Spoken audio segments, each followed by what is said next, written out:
حضرت عزیر میگوید روز با یکی از دیه ها گذر میکرد، با یک کشلاقی میگذشت، بالای خر سوار بود. و هی خاویة علی عروشها، این دیه میگد از دست بخت و نصر که کافر همان زمان بود در بیت المقدس، این دیه خراب شده بود. این بخت و نصر هجوم به همین بیت المقدس کرده بود از زمانهایی که حضرت عزیر پیغمبر بودند و همون دیه را چنان خراب کرد که وهی خاویة علی عروشها. خدا میگوید اول سقف خانه در زمین زدگی بود و دیوالها از بالای سقف خانه بودند و در زیرش انسانها هلاک شده بودند. این بخت و نصر همچنان یک هجوم رذیلانه به این موحدای خدا کرده بود، چگونه که امروز دشمن آشکارای اسلام پادشاه امریکا بالای مردم عراق دارد که فرد به او رحم نه به کودک دارد، نه به زن دارد، نه به هیچ کس ندارد، این چنین معامله را انجام میدهد. این بخت و نصر هم پیرو این بدبخت دیگرش همین معامله را در بیت المقدس کرده بود. حضرت عزیر وقتی میگد گذر کرد از این کشلاق، قال ان یوحی هذه الله بعد موتها، این حضرت دیگه شک نآورد، شبهه نآورد، بلکه بعید شمارید، دور شمارید که خدایا این دیه را کی تو آباد میکنی و این مرده ها را چگونه تو زنده میگردانی، در حالتی که سقف خانه در بالا، دیوال های خانه در بالا اینها چپه شده است. وقتی این گمان را میگه حضرت عزیر به خاطر خود که گذرانید، از خری خود میگه پایان شد و خری خود را میگه در یک جا طویله کرد و در پیش خودش خوراکی داشت. این آب انگور بود میگد و انجیر بود، گذاشت کمی از این طعام ها میگه خورد و میگه به تکیه همون دیوال میگه خواب کرد. فاماته الله 100 عام، قصه قرآنی است. در این باید ما ذره شبهه نداشته باشیم.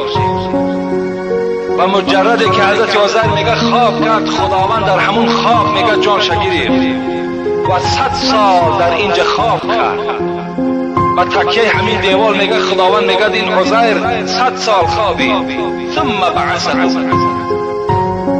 آن گمانی که در دل داشت برای گمانی خودش حاصل شود و بعضی شک و شبهه که اگر در دل داشته باشد دور بگردد، بعد 100 سال خداوند میگه من عزیر را زنده گردانیدم.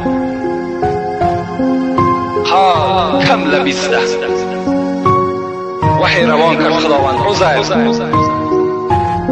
چند سال شد تو خواب هستی، چند روز شد؟ قال لبثت یوما او بعض یوم. مادامی که میگه عزیر در اول روز که خواب کرده بود و بعد 100 سال که خدا زندش گردانید و قریب فرو رفتن آفتاب که بود، تصور کرد که همان روز از گفت خدایا گمان میکنم که یک روز خوابیدم یا نیم روز خوابیدگی هستم. قال لبثت 100 عام. عزیر گفت تو 100 سال شد که در اینجا خواب هستی، 100 سال شد. فانظر الى طعامك و شرابك لم يتسنى، در سوره بقره قصه قرآنی است. ای عزیر اگر تو باور نمیکنی به طعامت و به شرابی که در پیش داشتی نظر کن، حتی طعام و شرابت ویران نشده. لم يتسنى.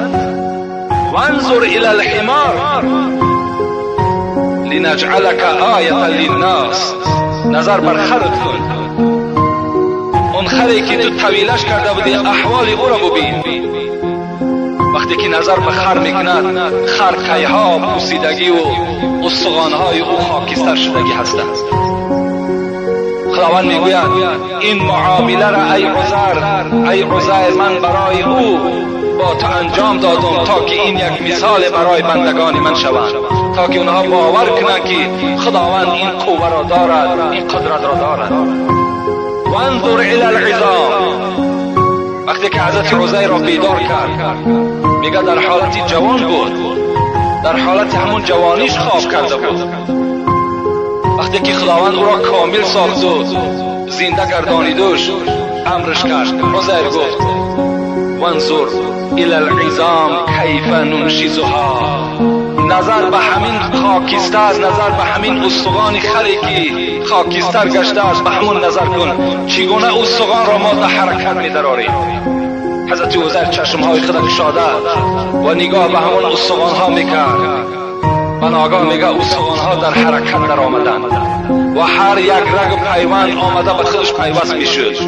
ثم نکسوها لحما، خدا میگوید وقتی که استخوان‌ها درست شد میگه بالای این استخوان‌ها دا میگه ما گوشت چکار کردیم؟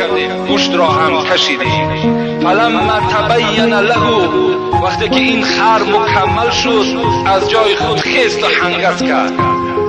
وقتی این حضرت عزیر دید میگه قال اعلم ان الله علی کل شیء قدیر، گفت پروردگارا من به قدرت تو باوری دارم، تو مرده را زنده میگردانی.